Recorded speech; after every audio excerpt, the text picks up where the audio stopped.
इसीलिए उनको uninterrupted one sided mandate मिला, मगर 1 साल से जायद होने को आया।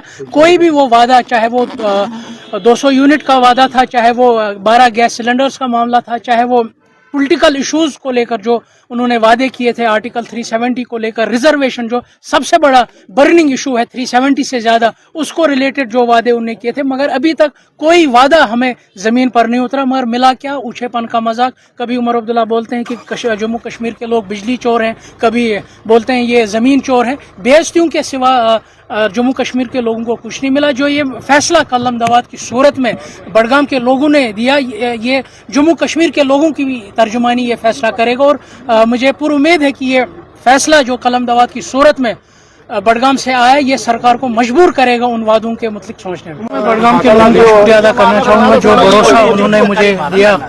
मुझे पूरी उम्मीद हूँ कि मैं उस भरोसे पर खरा उतरूँगा। और रहा ताल्लुक यहाँ आने का, ये जीत मेरी अकेले की नहीं है, पीडीपी के हर फर्द की है, चाहे वो जम्मू कश्मीर के किसी भी कोने में हो, चाहे वो जम्मू खत्ते में रहने वाला हो या कश्मीर खत्ते में रहने वाला हो।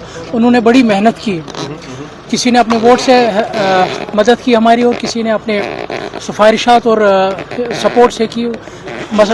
मौका यही था कि रीज़न यही था कि लोगों की मुश्किलात आसान हो, लोगों को समझाया जाए कि इस वक्त कलम दवात ही वो अवेलेबल ऑप्शन है पूरे जम्मू कश्मीर में, जो लोगों की ज़िंदगी आसान बना सकती है और उनकी ज़िंदगी में आराम ला सकती है। आगा साहब, एनसी लगातार ये इल्ज़ाम आयद कर रही है कि अगर आगा रुहुल्ला महदी ने मुंतज़िर साहब को सपोर्ट नहीं किया होता तो मुंतज़िर साहब वहाँ से नहीं जीत पाते। क्या कहेंगे? देखिए, मुझे हंसी आती है इस ऊंचेपन के मजाक की, क्योंकि नेशनल कॉन्फ्रेंस हमेशा बडगाम के लोगों के साथ मजाक किया। जहाँ तक रहा सवाल इलेक्शन रिजल्ट का, ये बडगाम के लोगों का इज्तिमाई फैसला था कि उन्होंने जो बार बार नेशनल कॉन्फ्रेंस की स्टेपनी बनी है बडगाम, उस रवायत को तोड़ना, उस रवायत को फुल स्टॉप लगाना। अब चूंकि बडगाम ने अपना फैसला सुना दिया है, जो इज्तिमाई फैसला बडगाम के लोगों ने सुनाया, अब ये शायद उनको शायद इसको एक्सेप्ट करना मुश्किल है। इसीलिए वो कभी बोलते हैं ये जी बी टीम है, कभी बीजेपी का सपोर्ट था, कभी कुछ सपोर्ट था, मगर ऐसा कुछ नहीं था।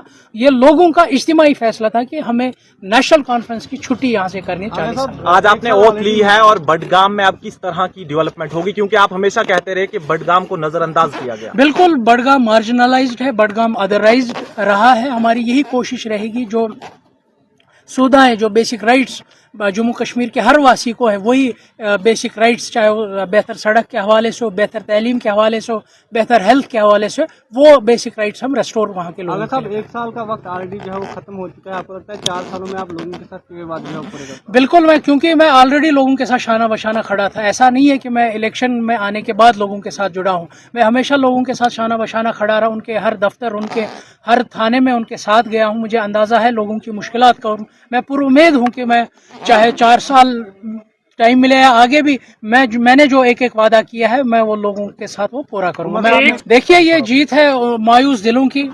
उस जो मजाक जम्मू कश्मीर के लोगों के साथ नेशनल कॉन्फ्रेंस ने किया, जब उनको 2024 में एक बारी मैंडेट नेशनल कॉन्फ्रेंस को इसीलिए मिला था कि जो मुश्किलात लोगों को है, उन मुश्किलात से अगर कोई निकाल सकता है वो नेशनल कॉन्फ्रेंस। साहब ने कहा था कि यहाँ पर अगर एनसी का कैंडिडेट जीतता है तो बेहतर होगा, क्योंकि काम मांगने के लिए सकीना इत्तू जी के पास, मेरे पास ही आना पड़ेगा। अगर आगा मेहदी साहब जीतते हैं कि क्या वो वहीद पारा के पास जाएंगे या फयाज में रफीक नाइक? देखिए, उमर अब्दुल्ला साहब शायद बोल रहे हैं वो चीफ मिनिस्टर हैं इस जम्मू कश्मीर के, वो गार्डियन है एक फर्द की।